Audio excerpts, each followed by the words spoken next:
Hi there. Welcome to another episode of Tinnitist TV. Today, I am talking to Jeshua Marshall. You could say he's been born again, musically speaking. On his sophomore solo album, The Flood, the singer-songwriter, multi-instrumentalist, and former member of Larry And His Flask continues to expand his sonic and stylistic horizons, moving beyond the rebellious folk punk of his youth and diving headfirst into warm, jammy waters rippled with reggae, ska, dub, jazz, R&B, soul, and more. Coming from a guy who grew up in a musical family in the Pacific Northwest, it certainly tracks.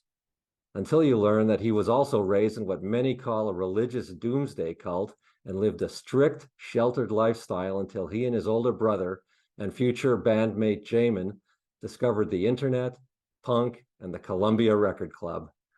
Shortly before The Flood arrived, Marshall got on Zoom from his longtime home in Bend to discuss being named after Jesus, writing a song a day, reuniting with Jamin for a new tour, and plenty more. Enjoy. Hey, how's it going today? It's going pretty well. How about you? I'm all right. Thanks for asking. Is that your music room, home studio behind you, or does every room in your house kind of look like that? No, this is my home writing room, studio, um, office, and whatnot. Uh-huh. That looks good. Looks Yeah. good. Looks cozy. You get a lot of Oh good writing yeah, done. yeah. It's very small. Live in a pretty small little house in Bend, Oregon. So Yes, yes. But so is that where you? I'm guessing that's where you wrote a big chunk of the new album. yeah, yeah. Mostly trying to think. One of the songs I wrote while I was on tour, playing bass for Willie T. Taylor. We were kind of had some downtime. We were in Copenhagen, Denmark. Wrote the song "Wave." It's the final track on the album. Wrote that there. Yeah. Yep. So you're in Copenhagen. You have downtime and you write a song. Aren't there better things to do in Copenhagen when you have free time? Well, it was raining. Oh well, It there was, you go. yeah, it was raining a lot, and it was in the morning, and we were kind of staying at this not the best like staying like hotel situations. It was like the sleeping area connected to the bar, and there's a whole lot of random people and extracurricular activities that I wasn't trying to partake in. So I thought I would make the best of my time and just write a song. So Well, fair enough. Fair enough. So obviously the album is The Flood, if we haven't mentioned that title before. And I wouldn't go so far as to call it a concept album, but there's a lot of water imagery going on in these songs. Is there something behind that? I would like to call it an accidental concept album because that wasn't my intention.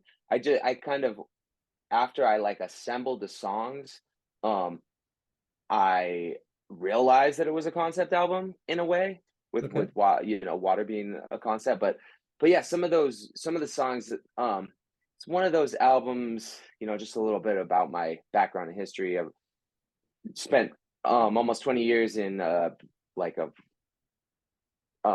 high energy party, Yeah. like rockabilly folk punk bluegrass band, and wrote songs for that group. But this a lot of these songs are songs that I've kind of one of those albums where I had to get these songs out of me before I could move on to the next project. you Okay. know um a couple of them were old Larry and His Flask songs that appear on some of our old EPs and albums. A few of them, like the title track, was like brand new. Just wrote it, a few months before we recorded it, type thing. And In a Dream was actually a song that was written like after I thought the album was done, and then I wrote that and was like, oh, we got to get back in the studio and do this one. Um, and yeah, it all kind of was an accidental concept in a way. So these things date from over the course of years. Then this isn't all like one chunk of work. Right. Yeah. Like the song "Closed Doors" I wrote when I was 18. So that song's almost 20 years old now. Wow. And that was played in the Larry And His Flask repertoire, but I've kind of shifted it and rearranged it and kind of wanted to present a new take on it. Well, On that my own. makes it even more impressive because, I mean, stylistically, the album obviously covers a lot of ground. I mean, you've got folk and you've got rock and you've got reggae and ska, and there's some pop, there's some punk, there's some gypsy jazz in there. For sure. You're really all over the map. So, but it actually, I mean, it all fits together, really well, which is, I don't know how I've asked this of artists before who've made albums like this one. I don't know how you really pull that off, or if the linking factor is just that it's all you. Yeah, I mean, I think that just having, because I listen to so many different genres and I'm influenced from so many Obviously. different places that I don't think I'll ever like make an album that's just like, well, this is a bluegrass album, or like even if I made an album that was just like a banjo, upright mandolin, and guitar, it would probably still have a lot of elements of some other stylistic influences. And yeah, that's definitely the music I love, is people that have a broad taste and can bring it all into one place and filter it through their own lenses or through their own experiences. And I think a lot of what made this album come across like that, and I appreciate you saying that, because that's what I was definitely hoping for, was that it's pretty much the same band. Like we did most of it like live adjacent anyway. We basically busted it all out in a couple takes. Right. Except the vocals, and the vocals and the horns we did separate, but still everything was very like, yo, go do your part. You got like two takes. Usually the first or second takes the best one anyway that I've found, because then Sure. once you get two in your mind about it, then it gets all convoluted and And I mean, but disconnected. was there a lot of rehearsal up front to get to those two takes, or was this a case of you just going in and going, okay, here's how the song sort of goes, 1, 2, 3, 4 in, you Well, know? they're like, everybody that played on it is my live band, and Oh, okay. So the yeah, band this was was called the band is called the Flood. It's not really a touring band because uh quite a few of the members are tied down locally and can't, different life reasons, can't really tour. So at some point it might be the touring band, but for now it's like more like the local regional band. And then I some of the members come on tour with me in different variations. right. um but yeah, so we were very like acquainted with each other and how we play, and the song, Yeah. pretty much all the songs except for In a Dream was the only one that I wrote, like, while we were still working on the Right. album. So that was more like learn it and and track it. But the rest, everybody knew their parts for the most part. We basically we scheduled the studio time, and then we got in the studio, and the drummer was also the engineer and how like co-producer and Right. my live drummer. And his background is, he was in this band called Mad Caddies for 25 Oh, years, like sure. Hey. yeah, Southern California, like punk ska reggae band. So he had tons and tons of experience. So it was very like, we would basically we got there, we would just run through a song all together. Then he would, like, once or twice, then he would like just play the drums to me in the studio playing. So it wasn't completely live, but he got like one or two takes. Then the bass player would do their part, then I would do my part, then the other guitar player, and then we brought the horns in and did the vocals after that. But Right. And I'm glad you brought up the horns because I love the horns. I mean, that really is, I mean, the album stands out all on its own just for the songwriting and again, the stylistic variety. But to me, the horns really just kind of take it up that extra notch. yeah, yeah. Well, trumpet was my first instrument when I was in middle school, pretty much, second, or Oh, kind so of you were guitar cool in adjacent. middle school then. I mean, I wasn't that. I never got like super. I'm not. I'm not an efficient like horn player. Uh-huh. Um, I never have been. I've always been just a dabbler, but I've always had like a passion and love for horns. So there's always a lot of horns in Larry And His Flask, and Yeah. and uh, carry that on to. I just can't seem to go without them. You know? Don't ever get rid of them. They're great. Yeah, You yeah. know? It just, yeah, like you said, it brings this extra energy and vibe to most songs that I really love and appreciate. Yeah, and I also love the random synthesizers. It's like you're kind of dropped into Lee Scratch Perry's studio for a minute there, you know? Do you want to know that what that sound actually is? But It wasn't it's not a synthesizer. So while we were recording, our lead guitar player, and this is somebody that is goes on tour with me, full-time musician, and one of my best friends, Steph Accarello. He's lead guitar player, and then he plays mandolin with me, and he plays all the any keys that are on the albums, but that spacey sound that sounds like yeah, a yeah. synth is actually. So while we were recording, he was getting his just dialing in his pedals, doing his parts, and he like we were in the control room, and we just heard this, like, we heard that sound, and it was just like that he bumped. There was like a loose the power supply to his pedals. If you Oh, bumped it, it like, I don't know what it was doing technically, but it was like making this crazy signal. And so we're like, dude, we got to capture that. So he just, oh, it's a bit of him manipulating it with, like, adjusting like a phase or something with his pedals in the chain. But then we just ended up like putting it on every song is like a funny through line. well, it's But perfect. It makes perfect sense on an accidental concept album, doesn't it, to have right, accidental yeah, sounds. exactly. Yeah. Uh, so talking about the Flask days. I mean, primarily you were the bassist in the band.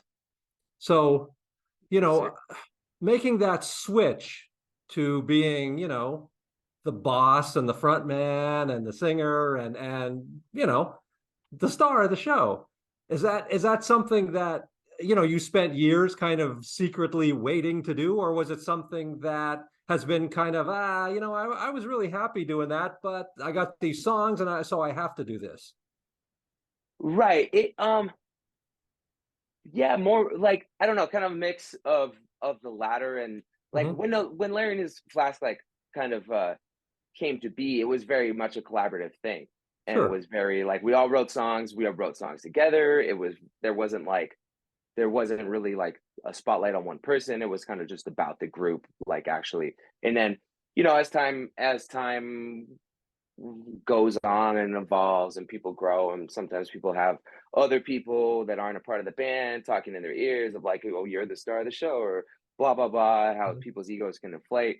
And so, like, I would be happy playing upright in Larry and His Flask forever. And my brother and I created the band, and it was our passion. And we brought our friends involved in it. And I got to a point where there's certain egos were kind of at a certain place that just can't work in a team anymore, and then become something else.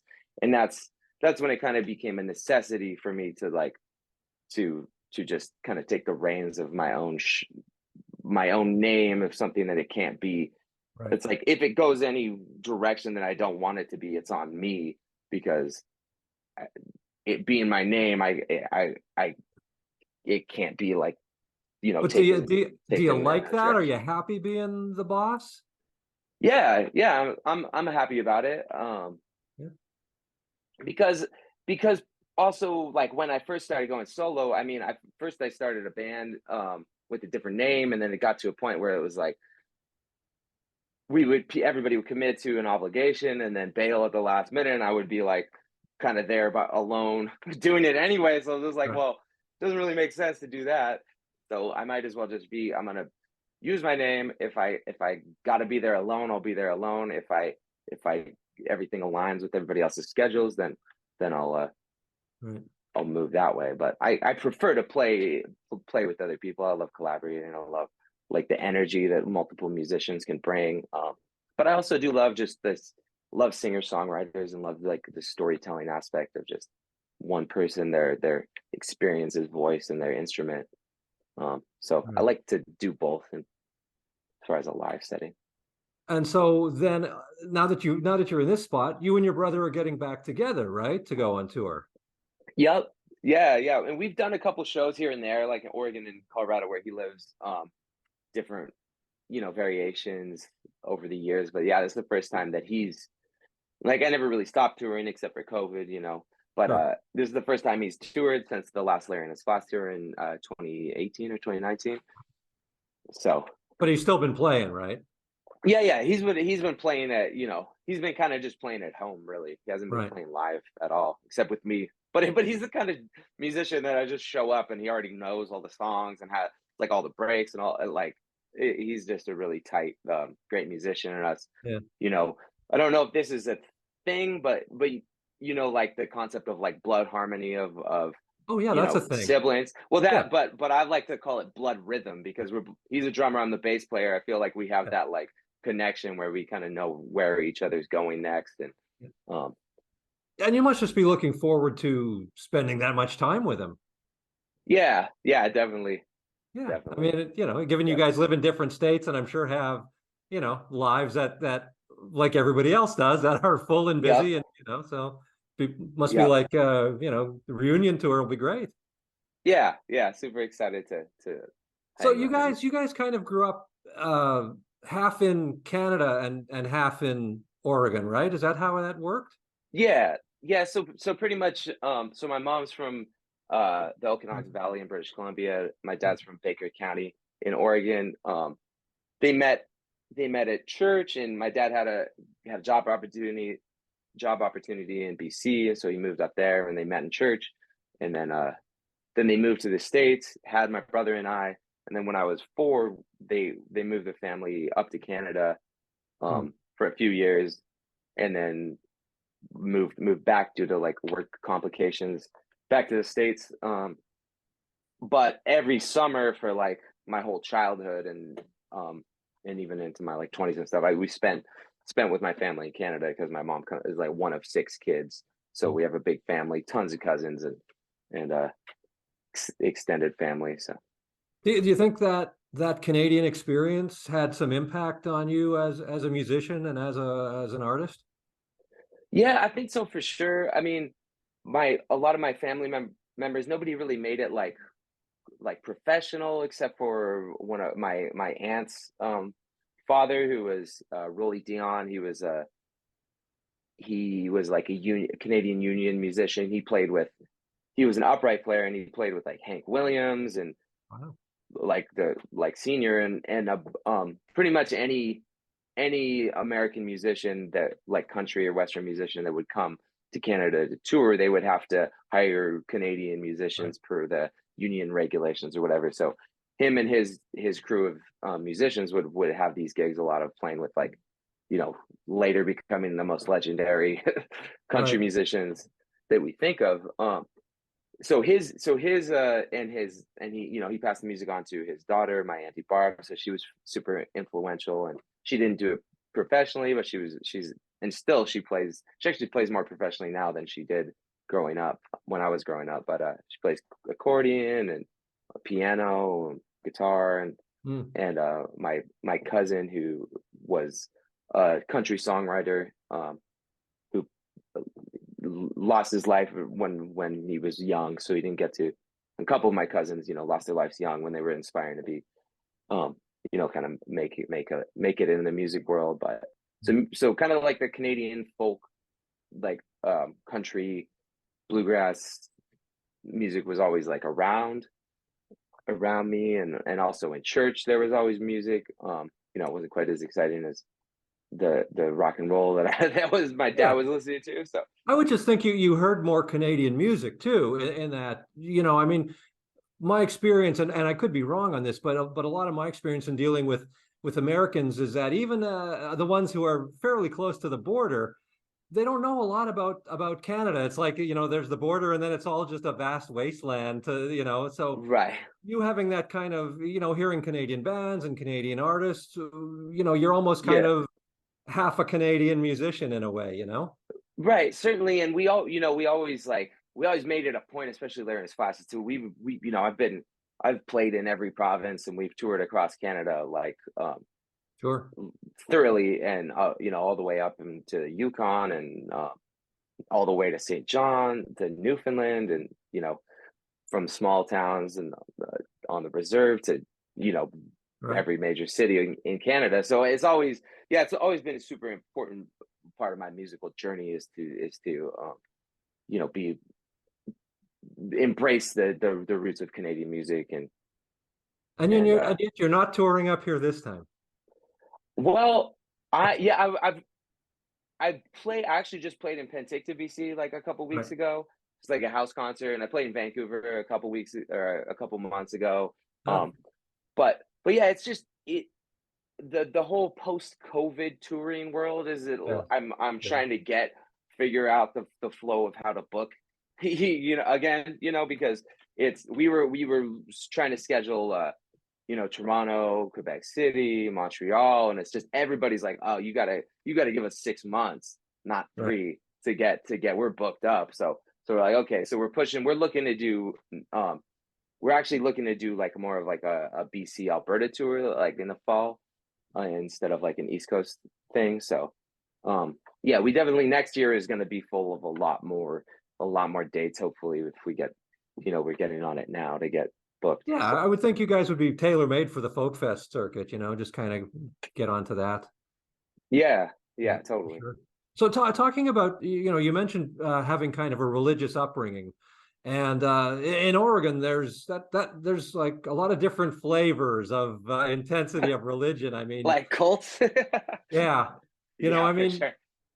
so were your parents like conservative religious or hippie religious or like doomsday cult religious, you know? Like conservative doomsday. Yeah, Oh, really? definitely not a hippie. Yeah. Yeah, so Okay. they were part of a church called the Worldwide Church of God, which has been called in some circles a cult. And there was a leader that was very like he predicted, and this was what like so my mom was like she was raised into this, and so Okay. I'm like third generation into it. My brother and I, so like, but it kind of they predict the leader predicted a day that the world was going to end, and everybody was preparing for it, and then it didn't happen, and then he died, and it fractioned off into these other things. But it's basically like a branch of like Seventh Day Okay. Advent of like Christian Judaism. So Okay. like the Saturday is the Sabbath, that you can't like I wasn't allowed to play sports growing up because games were always on Saturdays or practice was on Friday nights, and so like from sunset on Friday night to sunset on Saturday, you can't do anything for yourself. All you can do is worship. So Wow. the church So was always so like, so becoming yeah, a punk 4 hours. rock musician must have been just right in line with those plans, right?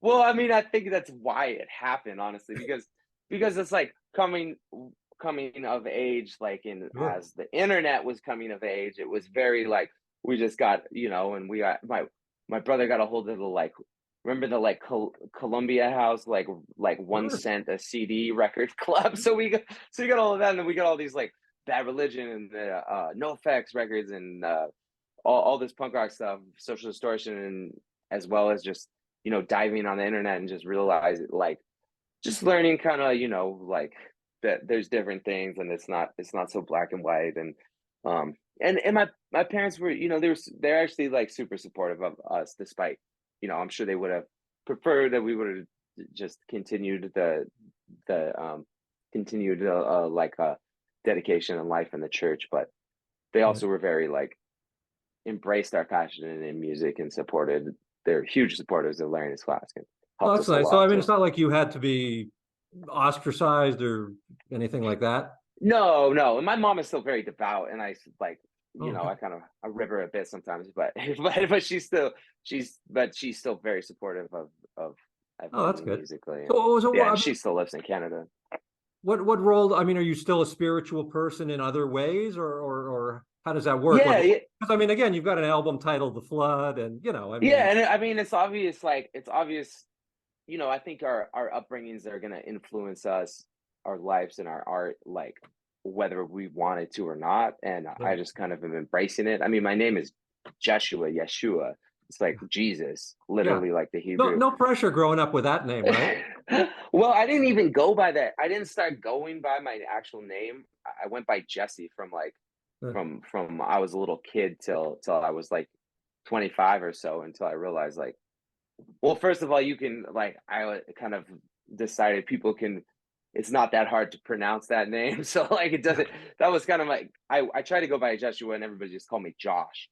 And I was like, that's Right. not it. So I just went by Jesse for forever. And a lot of people know me as Jesse, and that's, I don't mind that people call me that. But but yeah, you know, I read I read the entire Bible when I was like, I don't know, 9 or 10, um and it was, you know, very, we'd go to church like 4 hours a, a week, you know, that kind of Good. stuff. I So it thought was, you were going to say a day for the no, for no, no. Only there's like 1 week out of the year where we would go to church for like for 4 hours a day for like a week. But anyway, so it's very much an influence, and you know, I don't think I can get away from it. So I kind of just embrace it, and I thought the flood was, you know, kind of a good take, and not necessarily like, you know, obviously the biblical mythology of it, but also I use it in as the album, you know, as the title track of the song. And the song is kind of more just like um just the flood as an idea of like a rebirth, and like kind of just where we're at as a society that needs, I feel like we're very fractured, and people, especially in the States, people are just fighting each other over, in my opinion, like semantical things. And it's just at this crazy point where I feel like we need to be like washed clean. I'm not talking about an actual like flood for rain for 40 days and 40 nights, but just an idea that we need a like fresh start, and more of a unified um like gathering of ideas and people. Nice. Well, yeah, I don't think anybody could disagree with that one. Right. Talking about names, I was also looking up that your brother's name sort of translates to basically right hand man, second in command. Seems like a Right. really, you know, you're Jesus. He's like assistant guy. I mean, in a way, he's also like he's also the like my manager, and right now he's assuming the duties of like booking agent, and we've always been like very tight with our business, and how we operated Larry and His Flask, and how Sure. we, you know, operate That's good different because I things. mean, So. you know, there seems to be a real distinct pecking order set up there by your Yeah. brothers, you know. I mean, I don't, but he's really the one that's like that. He's definitely like the more like boss, like in charge type of dude, Oh, he had to right? be. He had to be. Yeah, he's the older brother, so yeah. He's the older brother, and they named him that. How come he didn't get Jesus? I don't know. Wow, I don't know. I don't know. they liked you, bud. Yeah, they like us both. They like us both. Uh-huh. So Uh, I was looking on the internet, and if I've got this right, it's kind of sort of the going to be the 20th anniversary of when you guys started Larry, right? yeah, yeah. Technically, the inception of the band was created on Halloween of 2003, when Jamin invented the character Larry, and then kind of assumed that personality. Okay. So how are you going to mark this occasion? I don't know. I don't know. Not quite sure. We haven't came up with a game plan on that yet. All right. I mean, I know you said a couple of the songs on the album obviously date back, but are you going to since it's you and him again, are you going to, you know, pad out the set list with a lot more of your old stuff? Um, I think this tour we're mostly focusing on new stuff on the album in particular, like the songs that are on the album, maybe a couple other ones that aren't. But we may consider something further in the year, but yeah, for now we're looking more towards the future than to the past. I You know. got you. Fair enough. So you know, you've been at this for quite a while, 20 years now, most of your more than half your life. Yep. Um, you know, and you mentioned earlier being kind of, you know, the party punk rock, you know, living gig to gig kind of existence, which Right. obviously you're not doing now. You know, how have your sort of, I don't know, your goals and your wants and your needs and your desires and you know what you want from this whole music thing is obviously different now than what it was 20 years ago, you know? What is it now that you're kind of Right. doing this for? I mean, I think in a way it's I think in a way the essence of like this the youthful like quest to learn and experience as much as you can from the journeys that music takes you on, I think is still there. I think that that's the and self understanding. I think is the huge reason. I mean, I think that's why I write songs is to so whether they come from a muse or the universe or whatever. Like I find that I have to write songs to just to be okay. And so I try to write a song every day before I do any. I wake up and I write a song before I do anything else. Yeah. Time willing. Um, just to kind of process the day before and past experiences. So I think there's that need that I've always had from music, and so I think that that is still there as far as like obviously I'm not really okay with just like living in a van or like a trap house or Right. for free on somebody's couch anymore. So I Right. have to be more intelligent with I'm not just going to be on tour 300 days of the year anymore, just hand to mouth type existence because I'm not I'm not a 20-year-old Right. like kid anymore. So I gotta be a little more intelligent with my decisions. I have other businesses moving and whatnot. But I think the essence of just connecting with people. I mean, I think that's why I always wanted to do music. And when it started, it was maybe more like in a smaller circle of just like of punk rock and all that, and then it expanded as my taste and my um just passion and love for all music grew and expanded. So that that changed a bit, but I think just wanting to connect with people and wanting to share my experience and learn from other people's experience. And there's still to me there's nothing that does that like quite like art and music. Right. um so that's what keeps me doing it. Makes sense. Are you still a punk kid at heart? I mean, did you listen to the newest Rancid album when it came out? Yeah, for sure.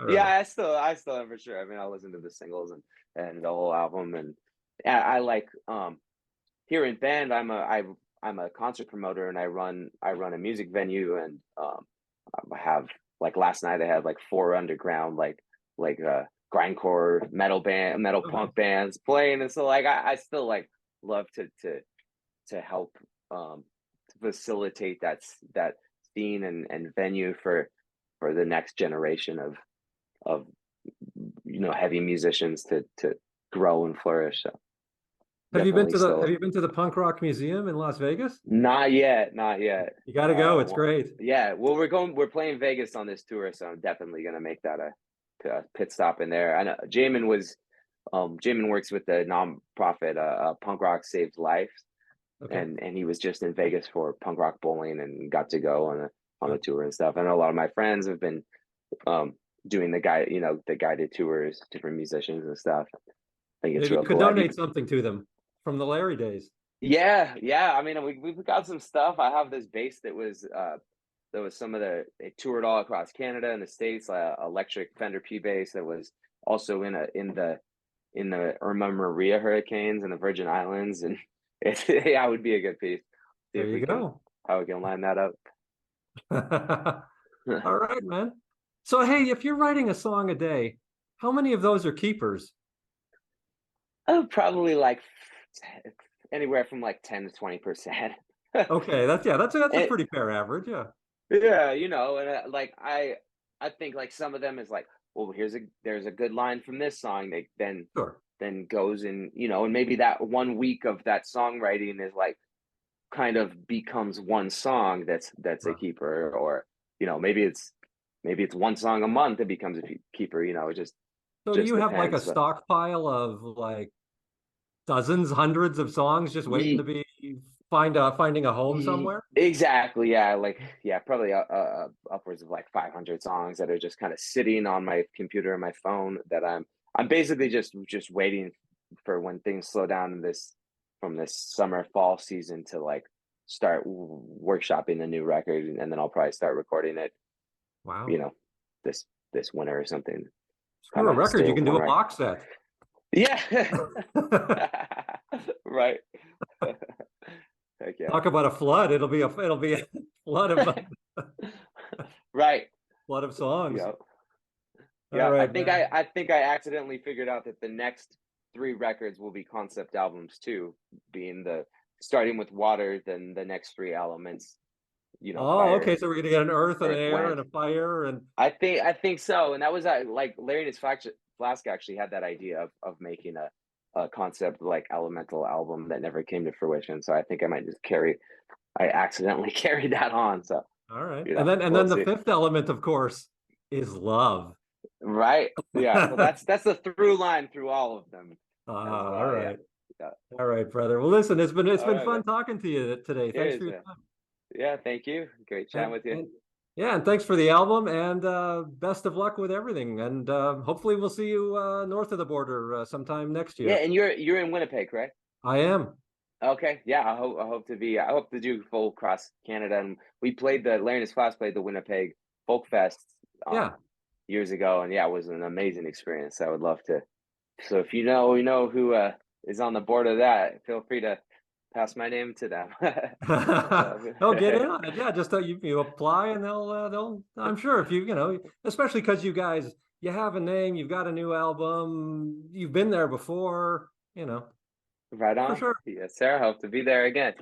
All right, brother. All right. Take Take care. care. See See ya. you, buddy.